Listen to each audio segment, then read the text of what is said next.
বসুন। এই নাস্তা দাও। এই নাস্তা, এই টেবিলটা পরিষ্কার করো।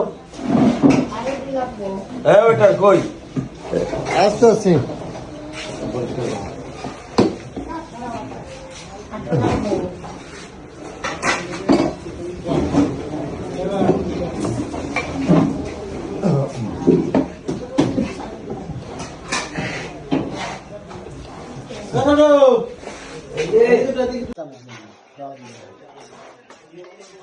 এইটা দাঁড়াও।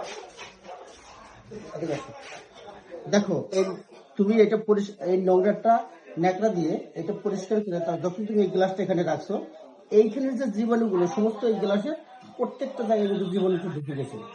সো এইটা যদি আমরা ঠোঁটে লাগাই তাহলে এই জীবাণুটা আমাদের ঠোঁটে চলে যাবে, আর এর ভিতরে আমাদের বিভিন্ন ধরনের ডিজিজ তৈরি হবে, আমশা, পায়খানা, বিভিন্ন ধরনের ডিজিজ আমাদের হতে পারে। এই ঠিক একই রকম এই বাংলাদেশ 95% হোটেলেই কিন্তু এই ধরনের কাজ করা হয়। দর্শক বিন্দু, আপনাদের কাছে বিনীত আবেদন, আপনারা যখন এই গ্লাসগুলো পরিষ্কার করাবেন কিংবা মুখে দেবেন, তার আগে এটা সুন্দর করে পরিষ্কার করে বেসিন থেকে পরিষ্কার করে তারপরে আপনারা এটা ব্যবহার করবেন, নতুবা আপনাদের ভিতরে কিন্তু এই জীবাণুটা ঢুকে যেতে পারে। হ্যাঁ, ধন্যবাদ। মিশন বেডি।